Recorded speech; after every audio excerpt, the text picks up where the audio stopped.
Estoy con Adolfo Rosso, empresario dedicado a la informática, y antes de invitarlo pensaba en el libro de Yuval Harari, Homo Deus, donde hace una descripción no solamente del presente, sino hacia dónde va el hombre al futuro, y hace hincapié en los tres temas fundamentales, que son la informática, la robótica y la inteligencia artificial. Seguramente él va a poder agregar algún otro que yo no lo sé, pero ahí está la clave del futuro para los países en vía de desarrollo o ya desarrollados. No estoy hablando de la Argentina, por supuesto.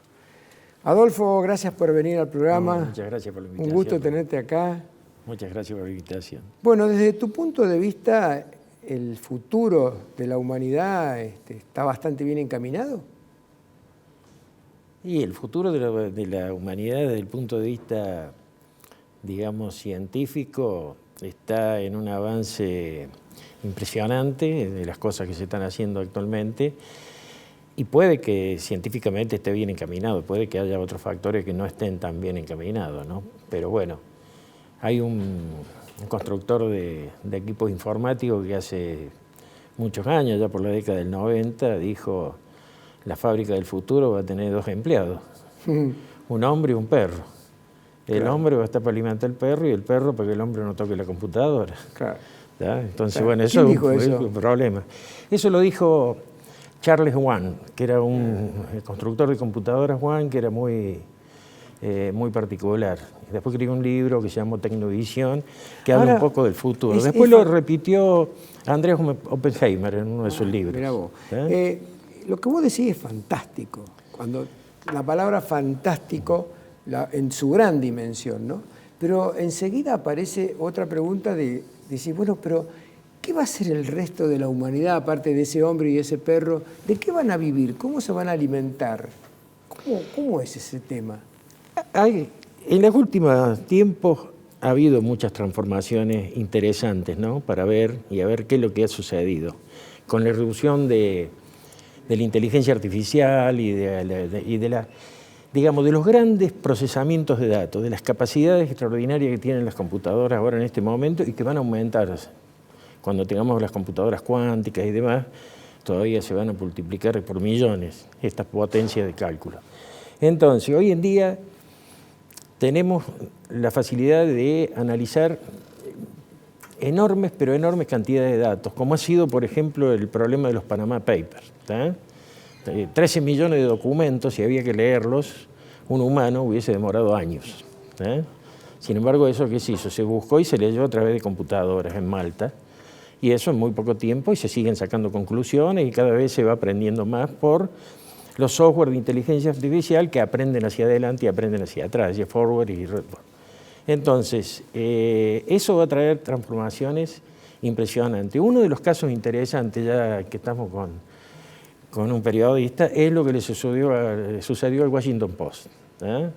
El Washington Post lo compró Jeff Bezos, el dueño de Amazon, en el año 2013, y decide tecnificarlo, decide implementar una parte tecnológica muy importante y hace unas inversiones muy, muy grandes en tecnología para el Washington Post. El Washington Post venía en decadencia y venían de una década hacia atrás donde habían tenido que competir con los diarios totalmente digitales. La informatización del Washington Post y el tema de la inteligencia artificial, que ellos hicieron un programa especial que se llamó Eligraph, llevó como consecuencia que, se eliminaron cualquier cantidad de puestos de traductores, se eliminaron los puestos de correctores, se eliminaron los puestos de diagramadores. Es decir, hubo una reestructuración social impresionante y una reestructuración tecnológica. Cuando llegan las elecciones del 2016, el Washington Post, con todo lo que había hecho, estaba preparado para poder soportar la información y escribir artículos de política de las elecciones, que fundamentalmente eran datos, y después análisis que se tenían que hacer, y se escribía un artículo para cada distrito. Estados Unidos tenía casi 500 distritos que atender. Y ahí eran las elecciones legislativas donde parecía y todo indicaba que los republicanos iban a perder por un 10%.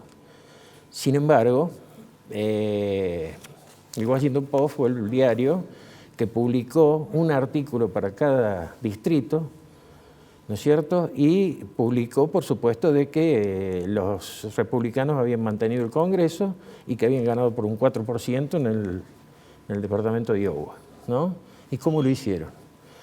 Con un software que decían, hoy en día es de inteligencia artificial, tiene inteligencia artificial, pero en aquel momento no, era un software que estaba construido a través de artículos que eran, como esquemas, donde ya estaba una parte escrita y otra parte faltaban insertarle datos, ¿verdad? Que de acuerdo a cómo iban a salir las elecciones, eran los párrafos y los datos que se iban a insertar y se componía ese artículo y se le mandaba directamente impresión, ni se revisaba. ¿verdad? Qué bárbaro. Eso hizo que el Washington Post estuviera primero en las noticias y se Aprovecho recuperó. para interrumpirte, si vos Sí. me das permiso, para hacerte esta pregunta. A futuro, ¿crees que continúan los diarios de papel? Yo creo que el periodismo... No hablo del sí, periodismo sí. va a seguir en los diarios digitales, llegado el Sí. caso. Pero el diario de papel, Yo creo que el ese diario que va de y papel, comprar y te sí, lleva a tu no, casa. yo creería que no, que a futuro no va a estar más el diario de papel.